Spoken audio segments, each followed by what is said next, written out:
In this video, I am going to show you an easy system for predicting correct scores in football. While most people see correct score betting as a total lottery or a way to chase massive, unrealistic long shots, we are going to do something entirely different. We are going to move away from that emotional guesswork and focus on a cold, logical system called the goal projection band method. And we are going to break the entire framework down into a clear, step-by-step life cycle. By the end of this video, you will understand how to stop guessing magical numbers and start mapping out the likely goal environment of a match with professional precision. So, go put the kettle on and let's dive right in.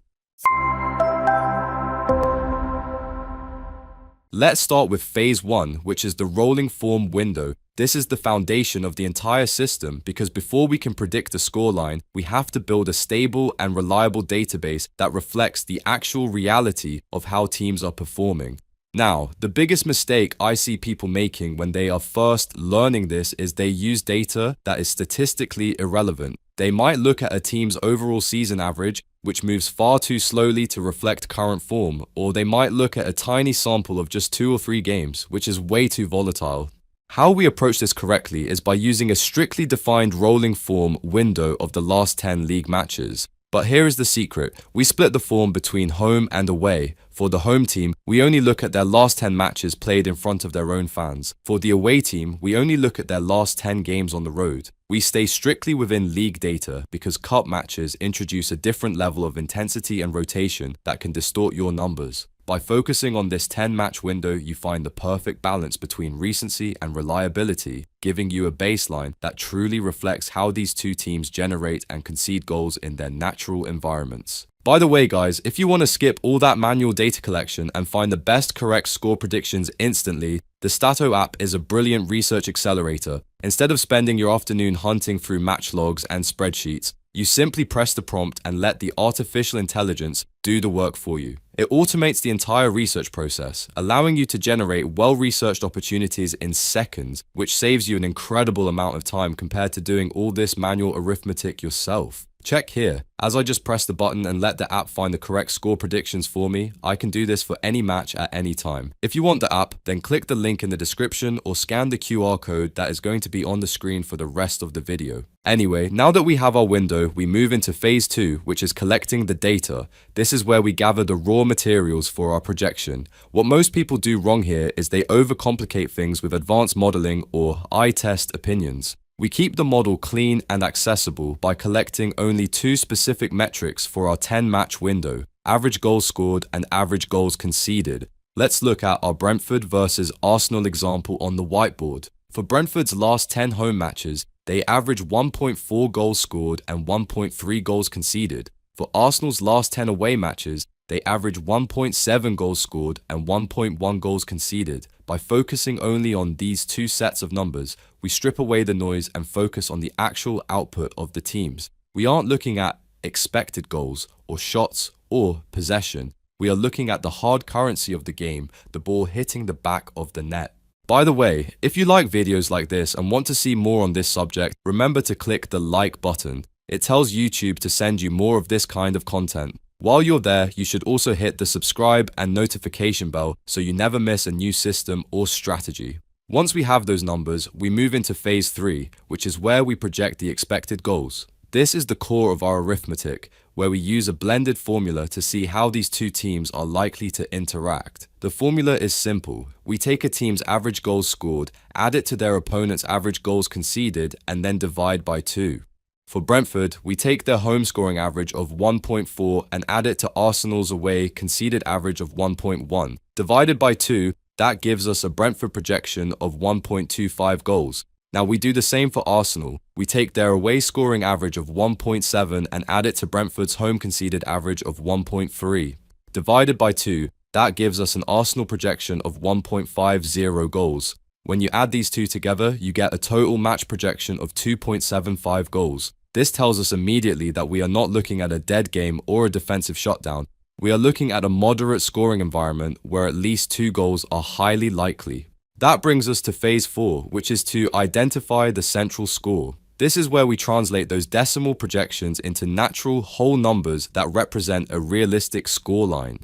What most learners do wrong is they try to pick a score that looks exciting. We approach this correctly by following the logic of the math. Brentford's projection of 1.25 suggests they are likely to score at least one goal, but they could possibly find a second on a good day. Arsenal's projection of 1.50 suggests they are firmly in the 1 to 2 goal territory. Because both teams project around the 1 goal mark and the total projection is below 3.0, we identify the logical anchor score as 1-1. It reflects that both teams are competitive, with Arsenal being slightly stronger but not dominant enough to suggest a blowout. In our example match, 1-1 is exactly how it ended, proving the power of anchoring your prediction to these scoring averages. Now we move into phase 5, which is to build the scoreband. Correct score betting is not about perfection, it is about probability containment. Instead of betting on one single number and hoping for a miracle, we build a structured variance band of 1 up, 1 down scores around our anchor. Since our central score is 1-1, we look at the logical deviations. 1 down would be a 1-0 win for Brentford or a 0-1 win for Arsenal. Because Arsenal projects slightly higher at 1.50, we lean toward their side for the 1 up score, which would be 1-2. If we think the game could be a bit more open, we might include 2-1 as well. We are not betting on 5 wild random scores. We are narrowing the match down to a tight logical cluster, usually 1-1, 1-2, and perhaps 0-1. This band method ensures that even if there is a slight fluctuation in goal timing or a bit of luck, our structure still captures the likely outcome. That leads us to phase 6, which is the structure validation check. This is our professional safety net to ensure we aren't walking into a trap. Before we finalize our band, we check 3 specific thresholds. First is the combined projection above 2.5. In our example, it is 2.75, so that is a yes. Second, are both teams projected to score above 1.0? Again, with 1.25 and 1.50, the answer is yes. Finally, is the favourite projected under 1.8? Arsenal is at 1.5, so that is a yes.